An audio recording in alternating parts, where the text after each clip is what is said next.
Welcome to the Deep Impact Investing Podcast with Kimberly Griego-Kiel on behalf of Horizon Sustainable Financial Services. In this podcast, I discuss sustainable impact investing, how to create portfolios that match your values, and a variety of other topics such as financial education, environmental sustainability, social justice, and sustainable food systems. Do you want to know if your investments seek the kind of accountability from corporations that you demand? Listen in as I explore the burning question, are you investing like you give a damn? Hello and welcome to Deep Impact Investing with Kimberly Griego-Kiel from Horizon Sustainable Financial Services. Kim, what's going on? It's a new year. It is. Right? January, time for changes, all of that. So exciting news for everyone. Like, I have now moved to an independent contractor, and I'm still, of course, here for the podcast for as long as people want to listen. Oh, yeah. Yeah. But today I want to talk about the birds and the bees. Does that remind you? Have we talked that I have grandkids? I've had this speech before. Yeah. Does it remind you of that song? I'm not going to sing it because birds. Let me tell you about the. See, my voice is all shot. That one. That's the one. I know. Oh, well, I'm glad you're feeling better, but this could be a lot of different topics, right? Yeah. Yes. Actually, we are going to talk about real birds and real bees, probably more bees. Okay. But that's what we're going to talk about. And I know you've heard the stories and the alarms that have been sounding about the dwindling population of bees. So it's a bit of a serious topic. And, I started it out a little lighthearted there, but honeybees, right? We have the honeybees, we have the pollinators. They're amazing pollinators of all of our plant life. And I don't know if I'm sure you did, those gigantic bumblebees that we used to see. I hardly see them anymore. Those big, fuzzy, fluffy ones. I'm telling you, I love that you're bringing up this subject because just within this last year, I learned more and more about super pollinators. Yeah. I'd always heard, save the honeybees, save the honeybees. And there's all these great videos and all these great people that are like bee relocators, right? They relocate these honeybees and they save all these honeybees. And I'm not bagging on the honeybees, right? But they're not the driving force of the pollinators. They are not the ones that are the most important to save at this point, quite honestly, as far as when it comes to pollinating or cross-pollinating. Right. I did not know that. I had no idea. I was really all about the honeybees until I realized that there's so many other bees that don't produce honey, but they're not jerks like hornets or wasps. Right. We're not talking about hornets and wasps. Yeah. There are a lot of native bees in locations around the world. Yeah. And they're not producing honey, but they are big pollinators. Birds are pollinators. Ladybugs are pollinators. A lot of these insects that we don't think about are pollinators, which we could literally talk about the effects of chemicals on all of those. But I thought I would focus on bees today, again, because it's a lot of information. So let's talk about how bees work. I think most people know this, but most bees, honeybees, right? They live in colonies in their hives. But the native bees are very solitary. They fend for themselves. They have this, I was reading this article. It said that native bees, the life of a lone native bee is very tough. It sounds so dramatic, right? But it's getting worse because our bee habitats are shrinking. Solo bees are affected more than honeybees, but they're certainly being affected. There's fewer flowers, there's fewer nesting places. They're losing their homes and they're literally going hungry.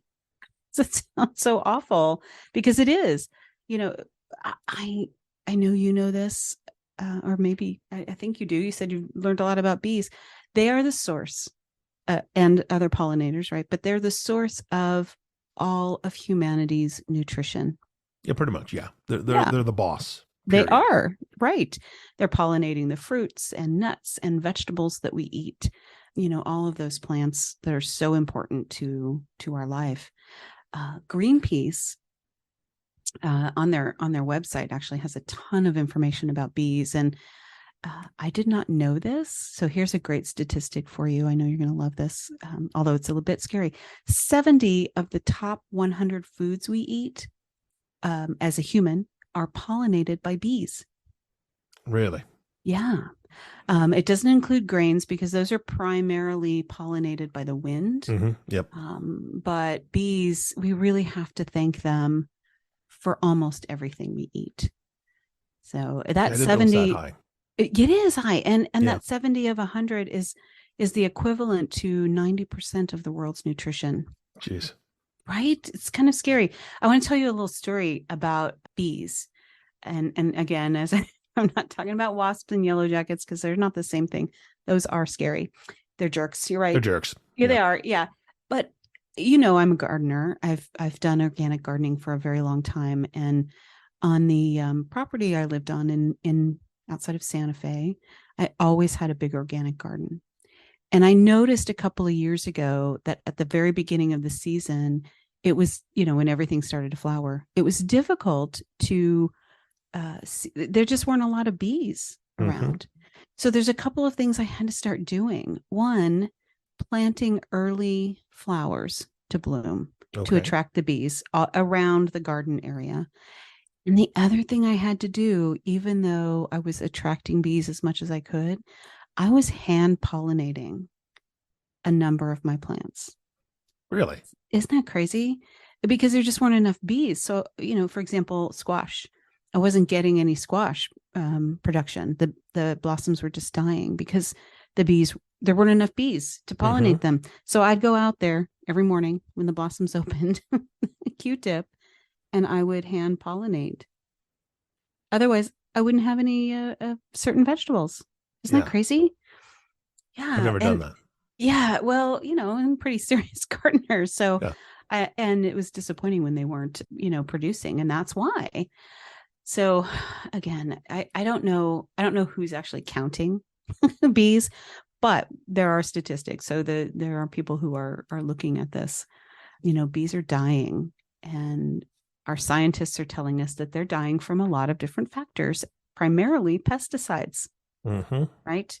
There's also habitat destruction, the air pollution, climate change, drought, nutrition deficit for them because they don't have food, and so much more.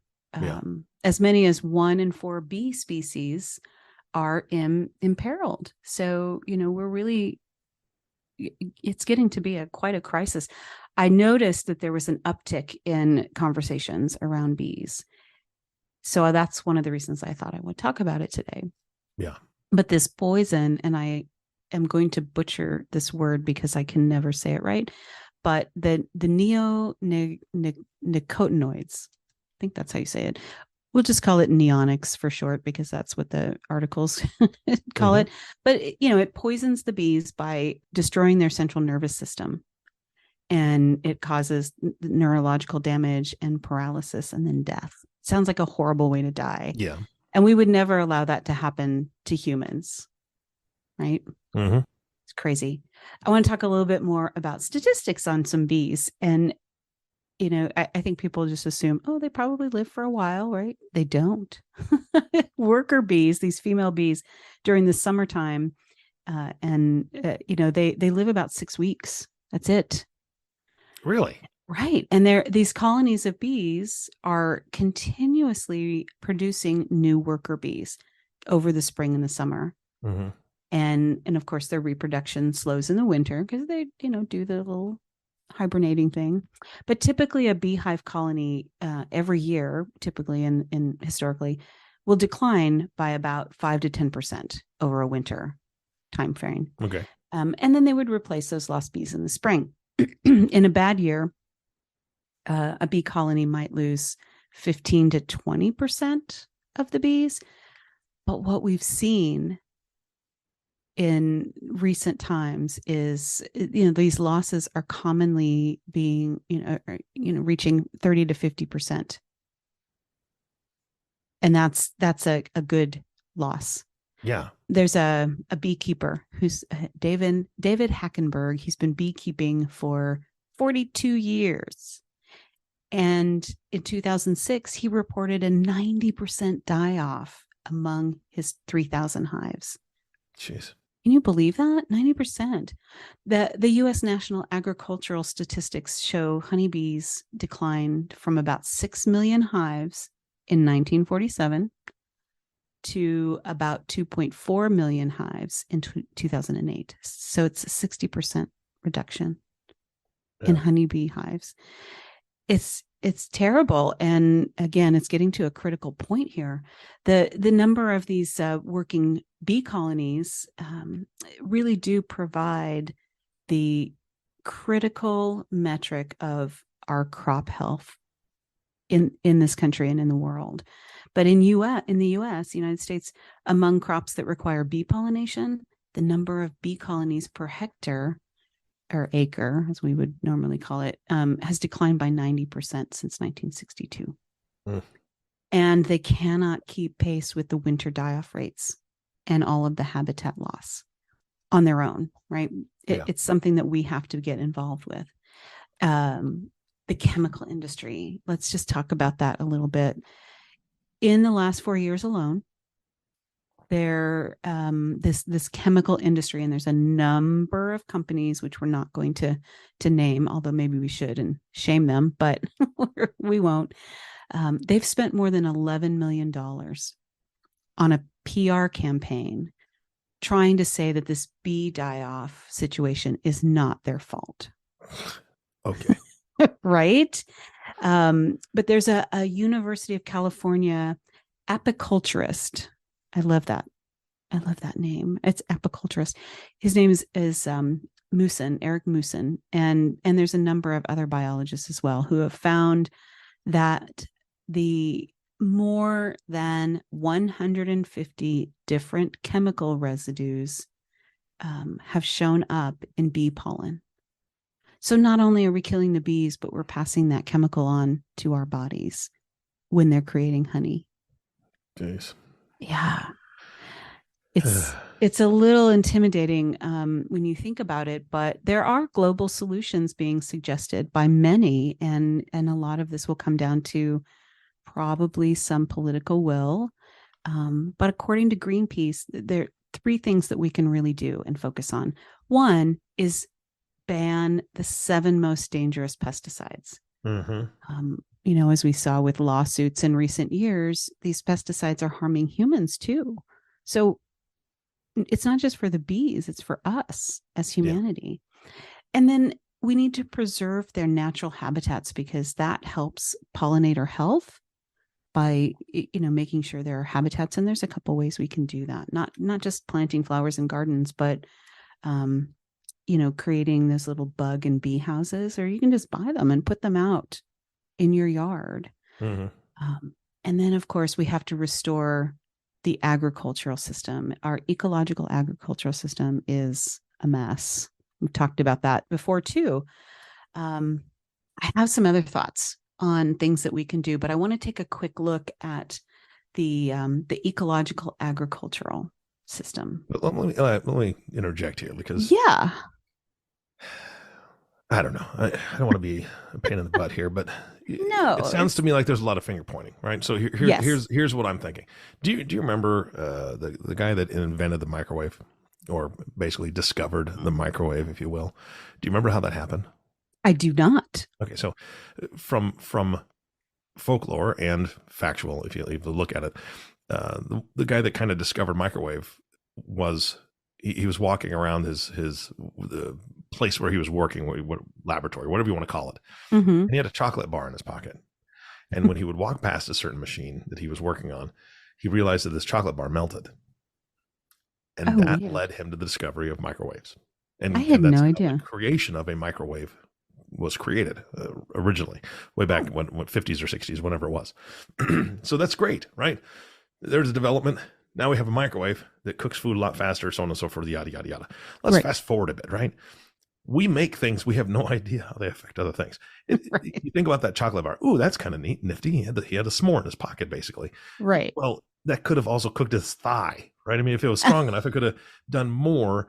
So let's talk about cell phone towers. Let's talk about all these other things. So that's why I'm saying the finger pointing. Do you think it's a situation where the pesticide industry is like, oh, well, it's not just us. It's mainly not us. It's really just look at all the cell phone towers that are going up. And it's been proven that, the life cycle of a honeybee is affected by electromagnetic radiation exposure in cell phones and towers. Okay. Yeah. Right. So is it just a bunch of finger pointing and people don't want to take responsibility? Probably. Yeah. Because it's an expensive process. Yeah. And companies will literally lose their primary products. And, that's you mean the ones that are killing them. Yeah. What? You mean the ones that are killing us? The poison? Yes. Yes. Oh, okay. Bummer for them. Right. Okay. I'm not weeping over here, Kim. I don't feel bad. No, not really. But they, they're doing everything they can to survive. Right. So they're trying to push the responsibility off on someone else. But it's a cause of so many things, and it's not just chemicals. Yeah. But that is a huge part of it. I mean, when I was reading about how it affects the bees' neurological systems, and as I just mentioned, it's a horrible way to die. And seriously, and it is scary because we think, oh, we're absorbing those chemicals, not in the same high concentration that bees are because we are so much bigger, but it's still going into our system. Yeah. So I hear you. It's frustrating. Yes, it's frustrating. So many things I talk about on here are a bit frustrating, and I always try to come up with some solutions that we can all participate in. That's why I'm here. Right. So I so enjoy doing this with you because we can, have a little fun too, but talk about these serious subjects. When I was researching all of this, I really went down so far down into some rabbit holes, got lost for a while because there's just so much information and interesting side topics. And honestly, if I can find an expert to come on the podcast who's really knowledgeable about bees, I will bring them on. Yeah. I'm going to just put that out there. The easiest. So I want to go back and talk about the idea of ecological agriculture. Okay. Because I think this is important. It's also known as agroecology. And this is a process where we are, and this is all related to bees, but it's a process of how we restore soil health rather than deplete it. Sounds simple, right? What do people do traditionally now? Crop rotation, right? That, yes, but they're also just throwing chemicals on it, which we cannot do. For what?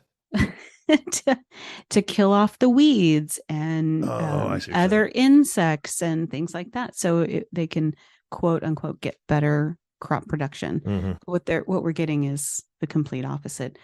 It's true. Like nature really does know best, and they have, there's always been these historical processes that we are not doing now, where you just don't till a field at the end of the season or in the spring. So instead, what farmers are doing now to create better soil health is planting cover crops. They're not tilling the soil. They're just planting on top of this composted material in the fields. And this is part of what we are calling agroecology. It's very important to plant these cover crops and then let them die back over the winter and compost themselves, which helps prevent soil loss and the nutrients that are in the soil that we need, because it's not running off. The dirt isn't running off. The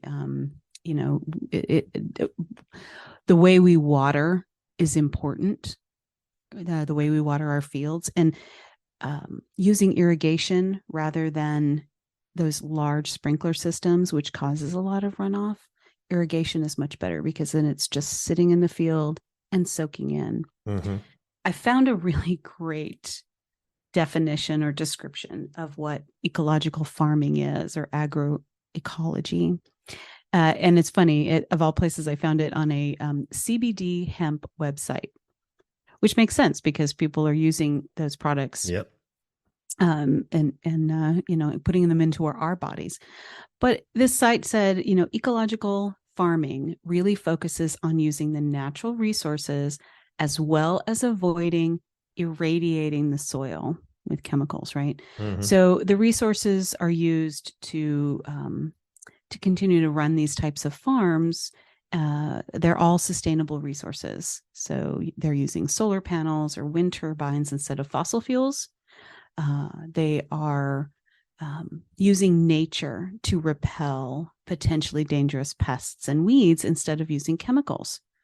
So agroecology is encouraging composting of our systems, the natural process, and the use of natural fertilizers. So I guess I've never really asked you, are you a gardener? No. Okay. We don't have the space for it right now, and the gardening that is done around here is just mainly flowers, not food.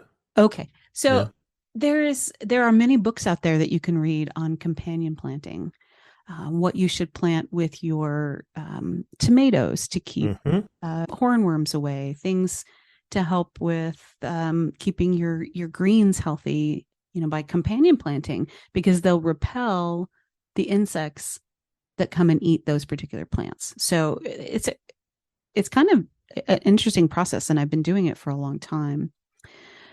I want to, here's something that's interesting. I'm going to tell you another quick little story. I have a friend now, Janelle, who lives near me. She's one of the people I went to Africa with. And she moved into this amazing, beautiful farmhouse out in Amity, Oregon. So it's, again, about 15 minutes from me. And when she moved in, she planted a bunch of flowers around the front of her house, and they came up and they bloomed. And she came home one day and they were all cut down.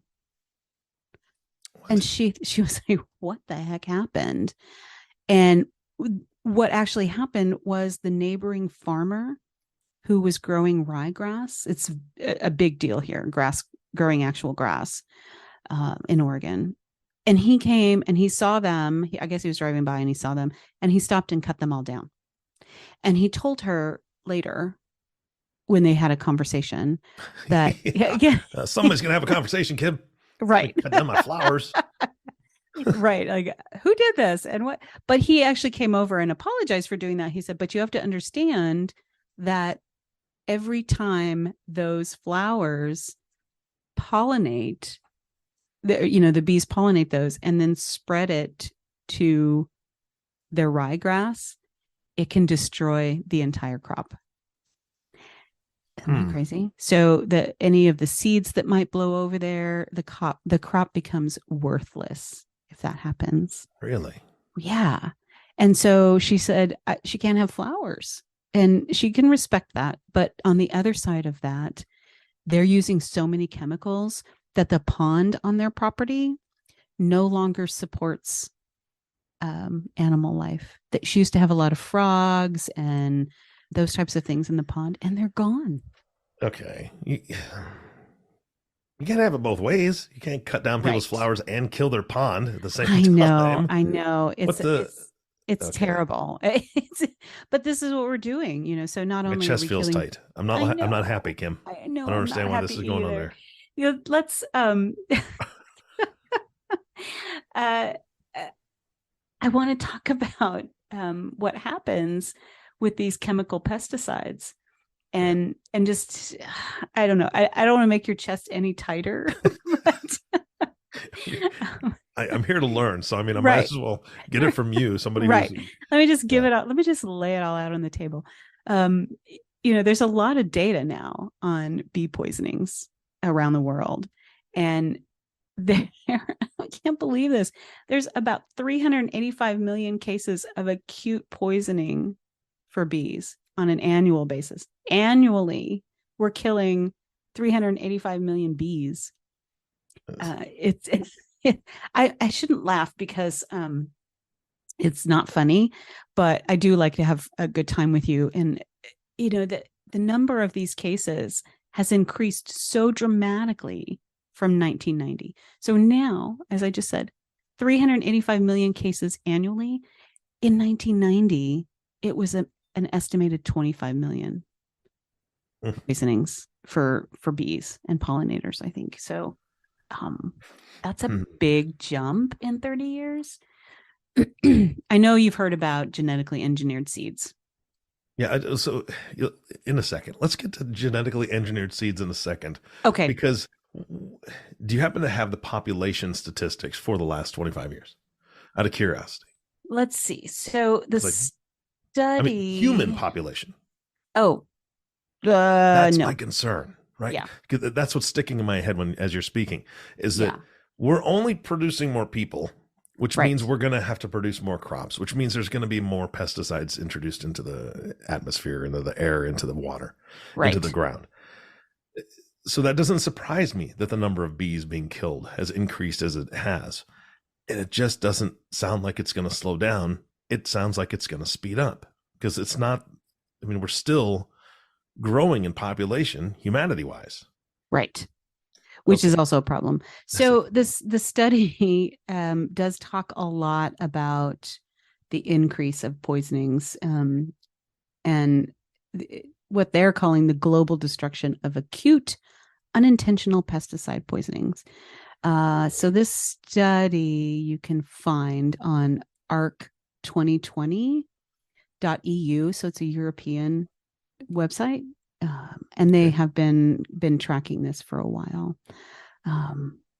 It just actually, I don't know, if you really want some gut-wrenching information, go look at this. But they talk a lot about pesticide drift, which is what I said, and how it gets into our food systems. It can be a problem in countries that are heavily using chemicals, because other countries will no longer import those products. So it's going to affect us financially as well. Yeah. Yeah. All right. Genetically modified seeds. I derailed this. I'm sorry. No, it's okay. It's all important. And, and I'm happy to share where I found my information. As you said, we're going to go back and talk about genetically engineered seeds. Some of them can be helpful. I'm just going to put that out there. It might be a little controversial. Okay. But in reality, they've been talking about doing this as a way to solve the world's food crisis. And again, it will require, when they're creating these GE seeds, they're creating seeds that are resistant to pesticides, which then are also resistant to the bees. So it's just this cycle of destruction. The bees aren't getting the right pollen, they're not being fed. The seeds are being bred so that the pesticides won't harm the plants, but they will the bees and the other pollinators. It's terrible. It's not actually the answer to dealing with world hunger, because we're just poisoning our bodies. Yeah. The UN agriculture assessment, and I have to tell you, the UN does so much that we don't really realize. They say that there's not one genetically modified seed that could in any way solve the world's food crisis. The UN is even promoting the agroecology process, and it really does work. And it's probably the way we need to move forward in order to protect ourselves, not just the bees. Our current agriculture system is very highly dependent on fossil fuels, tractors, tilling, all of that. They're using and producing these various chemicals on the fields. And some sources are saying, including the UN, that agriculture takes up to 20% of the total fossil fuels in industrialized nations, which is a little interesting to me. 20% is a lot. So we always assume it's majority cars, and it probably is, but the fossil fuel process in farming is pretty intense. Finally, there's these, big profit corporations, right? That they make and sell seeds, and they also sell the chemicals. So they're like doing it together. There's 3 companies that control about 50% of the world's proprietary seed market. The problem with that is most of these seeds are created so they don't reproduce, and you can't save the seed. Correct. So you have to go back and buy new seed every year, and that is expensive. So they have this huge market, and they're controlling the market by creating seeds that will not reproduce. We have to focus more on soil biodiversity, this ecological farming system, sustainability in our farming systems, and looking at organic practices, which are not 100% the solution, but it's incredibly important. So let's talk about solutions. Yes. and what we can do to support a sustainable ecological farming system. And as you just said, basically you've just said this, it's overwhelming to think about the impact that agriculture has on our environment and our bodies. So if you're a farmer or a gardener, you can really explore the ins and outs of sustainable farming and use agroecology on your farm or your garden. Planting cover crops over the winter in your garden beds is a great idea. And it's also going to promote those bees and other pollinators to find places to stick around. So you don't have to go out like me and hand pollinate your zucchini, right? If you don't have a farm or you're not a gardener, it's still in your power to help with this process in your consumer habits. So every time you go shopping, you're casting a vote. Every time you spend your money, it's a vote. Every dollar spent on products that are grown on sustainable farms is a vote, and they will continue to get bigger and produce more because we're supporting it. I know people think that organic produce is a lot more expensive, and in some places it might be, but the more we're supporting it, the cheaper it will eventually get, right? There's more people eating it, more people producing it. I want to just say it's only by knowing and understanding the problems that we can, as a society, implement change. That's perfect right there. That statement has been going through my head because the problem is not having the knowledge, and the problem is being lazy in a lot of cases. And I'm guilty. I'm raising my hand right now. You can't see it. Yeah. Totally guilty, because the fact that I love seedless watermelons. Oh, I know. Dear Lord, they're amazing, right? Because the seeds are so bothersome, right? Oh, yes, they're annoying. For me, they're seeds.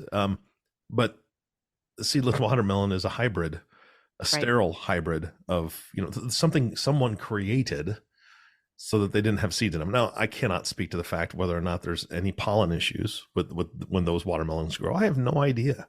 But what I do know is that somebody changed chemically the watermelon to make it so it's seedless and more convenient for Eric. Just for me, and me welcome. Too. For Eric and Kim. Yeah. But I love watermelon. Yes, but so those are the things that I think about, is that I never knew that. A seedless watermelon, oh, wow, okay, somebody just discovered this. No, they didn't. No. They created that. And because, I was ignorant when I was younger.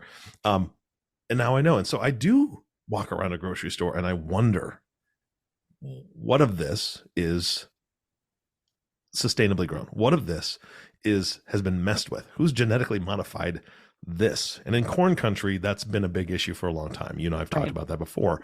A corporation that will remain nameless is a monster, and I'll just say that, and that's all I'll say. They're a monster, and they're up to no good, in my opinion. Right. So it is a huge issue here, but I don't want to be ignorant, right? No, we shouldn't be ignorant, but I just want to take a little bit of credit for the fact that you walk around grocery stores and think about this now. Mm-hmm. You absolutely have tainted me. I You've hope so. ruined me for shopping, Kim, and I love it. It's great. And we, this is so important. I want to repeat this sentence that I just said. Hopefully I'll get it right, but it's only by knowing and understanding the problems that we as humanity can implement changes. And I just want to emphasize that because, as you said, it is true. And 100%. And as I talk about these difficult things, but I do it because knowledge is power. Yep. Yeah. So we can individually and as groups support organizations that spread this knowledge and help farmers and gardeners change their habits, looking at ecological farming, looking at the chemicals that we're using to destroy bees, all of that. We can decide to have conversations with others about the problems of modern farming practices. It sounds like a weird cocktail party conversation, but you can. We need to share the information about why our personal purchasing decisions matter and how sustainable agriculture helps everybody and everything. Or you can just share this podcast. Yes. Well, and I'm not, for those of you in that listening audience that don't have children, this is not against you in any way, shape, or form. Right. But because I have children and I have grandchildren, this is where my brain goes. As far as a cocktail party conversation, if you're talking with other folks that have children or grandchildren and they want to see them have food right. that's not tainted with chemicals and they care about the next generation, that's a great conversation to have, right? True. Because there's something that needs to be done. And again, many hands make light work. Well, guess what? Right. Many eyes opened make a difference when it comes to shopping and personal choice and those little things that if we just walk past the seedless little, watermelons that are so fantastic and grab one that has not been screwed up with, right? Somebody hasn't messed with it and sterilized a watermelon for whatever reason. Right. There are choices to be made. And so I think it's a great conversation. You have brilliantly and concisely explained it. Well, you taught me. I'm taking the credit here. Right?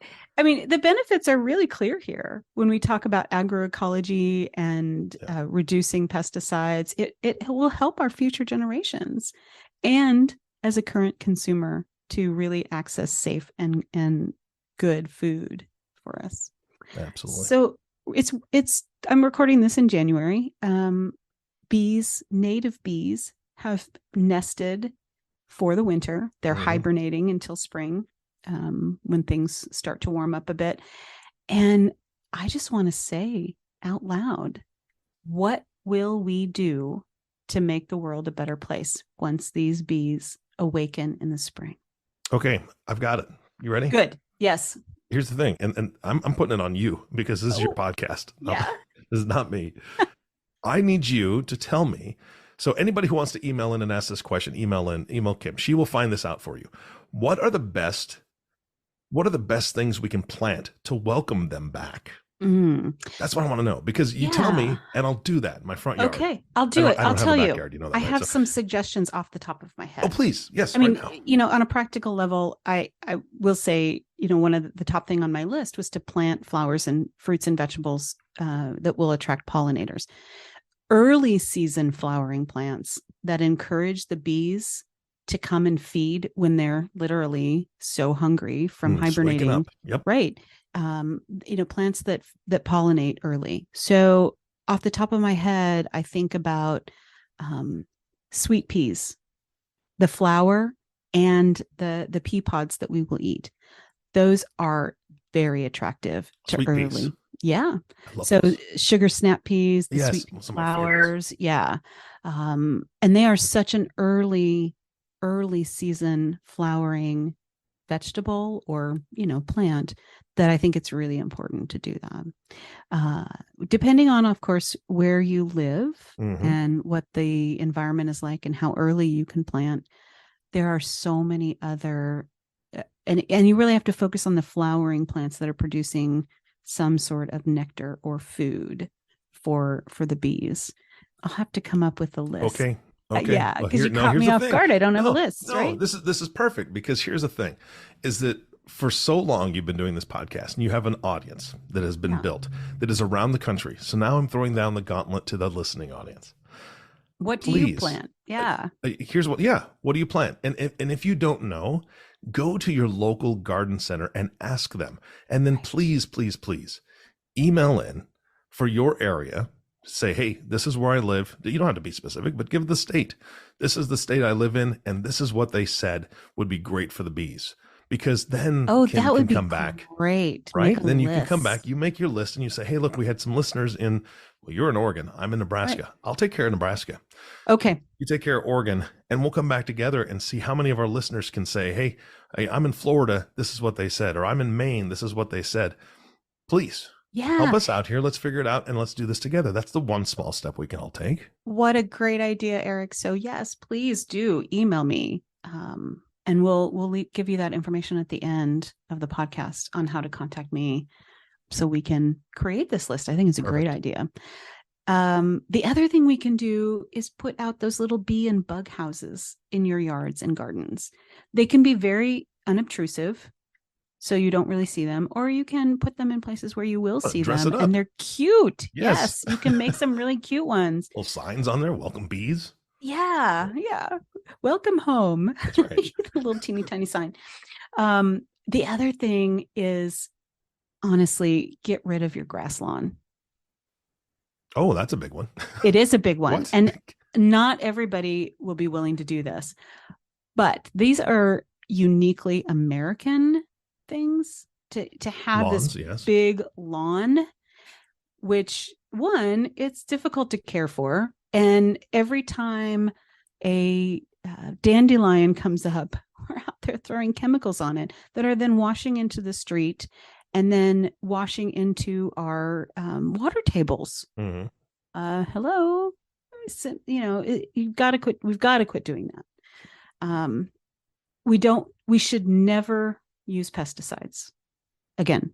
Mm-hmm. And that's a big ask, but anywhere, not even on the sidewalk cracks when the grass comes up between it. There's other ways to deal with it. Vinegar water for one. Did you know that? Yes, my wife is all about the vinegar water. Yeah. Yep.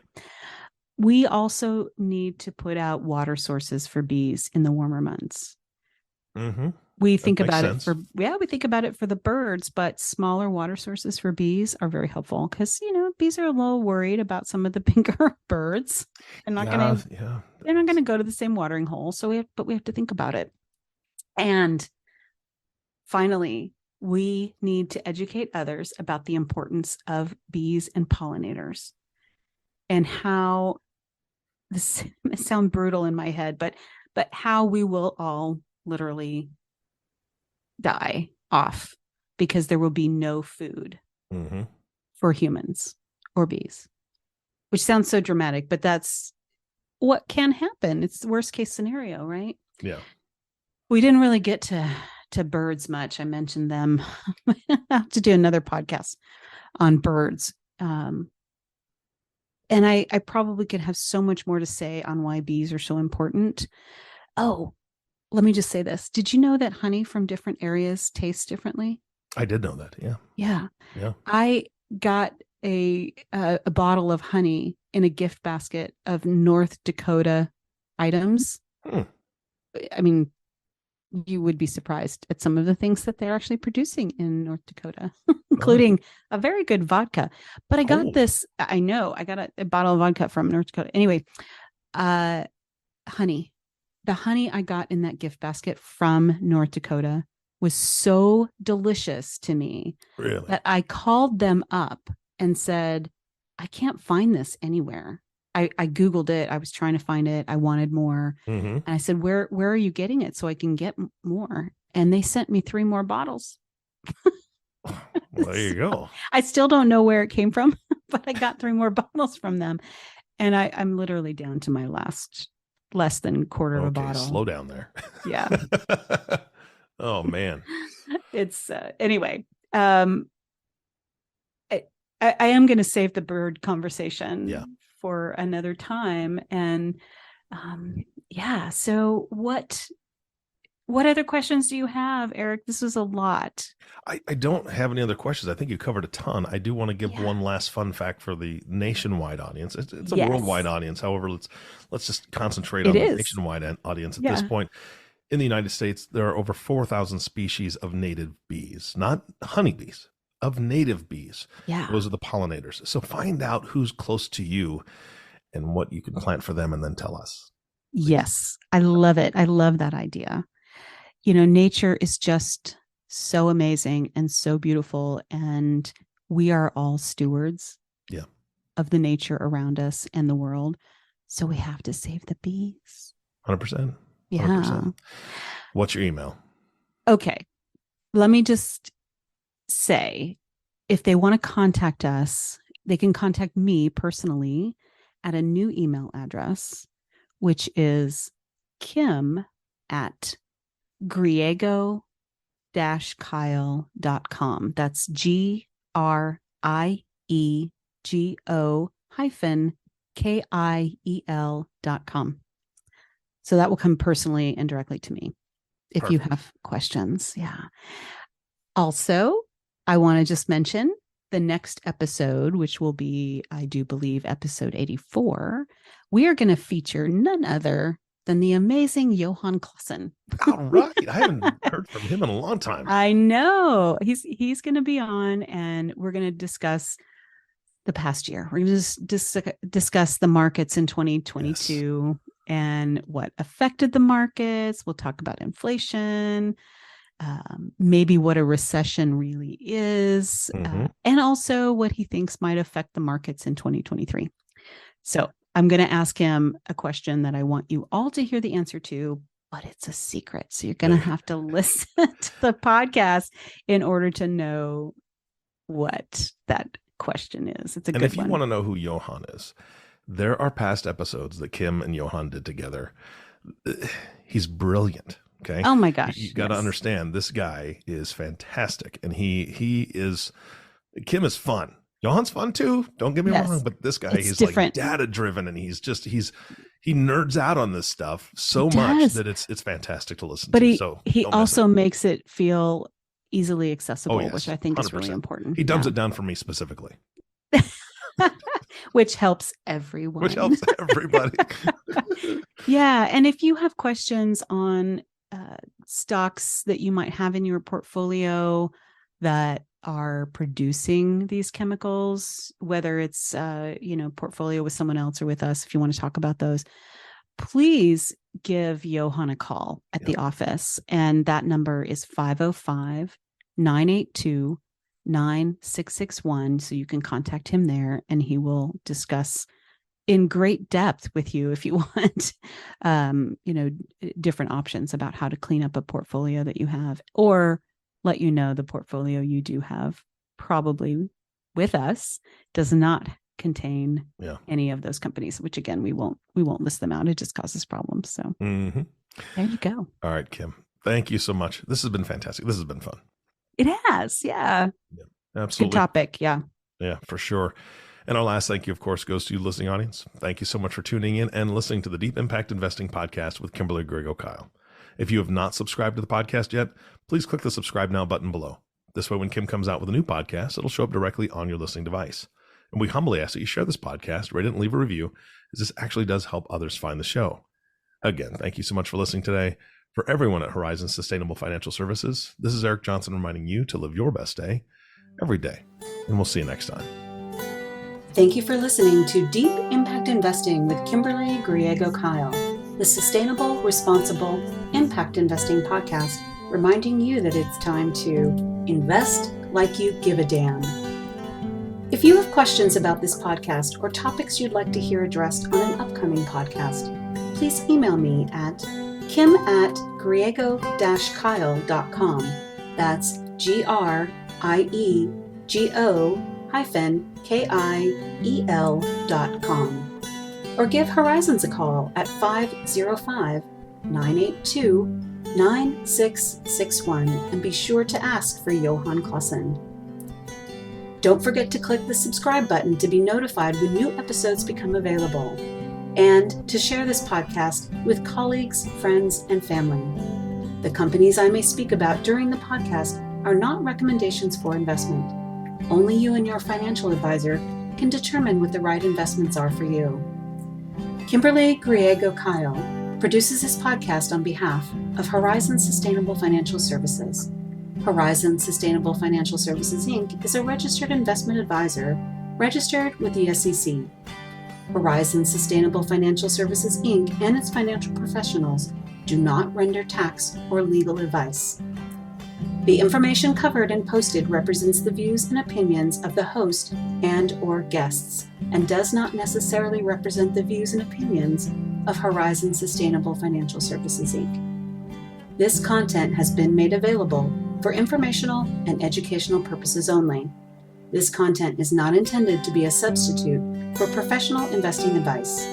Always seek the advice of your financial advisor or other qualified financial service providers with any questions you may have regarding your investment planning. None of this content may be used or duplicated without the express written agreement of the podcast host.